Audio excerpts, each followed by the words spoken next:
Skaitmeninis dizainas yra apie skaitmeninių produktų dizainą skaitmeniniams įrenginiams.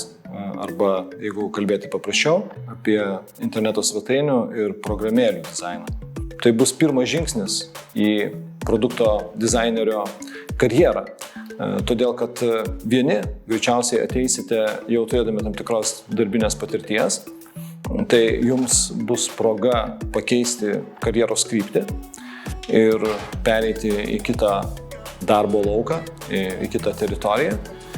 Tiems, kas susidursite su dizainu pirmą kartą, tai bus gera proga įgyti dizaino pagrindus. Baigę programą, jūs mokėsite kurti mobiliųjų programėlių arba internetų svetainių dizainą. Skaitmeninio dizainerio profesija jinai yra paklausi ir kasdieną darosi vis paklausesnė, nes poreikis tik tai auga.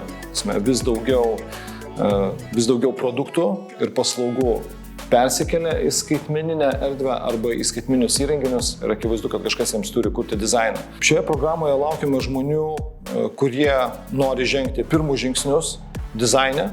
Galbūt jums tai yra pirmas sąlytis su dizainu ir tai yra gera proga susipažinti, išmokti tam tikrų vizualinio dizaino pagrindų, kuriuos paskui galėsite naudoti kurdami skaitmeninio produkto dizainą. Lygiai taip pat tai turėtų būti puikia proga pakeisti savo karjeros kryptį. Galbūt jūs dirbate šalia dizaino, galbūt netgi mokėtės dizaino arba dirbate dizaineriu kitose dizaino laukuose. Tai čia irgi gera proga įgyti papildomų įgūdžių, žinių ir pasukti jūsų karjerą kažkokia tai kita kryptimi.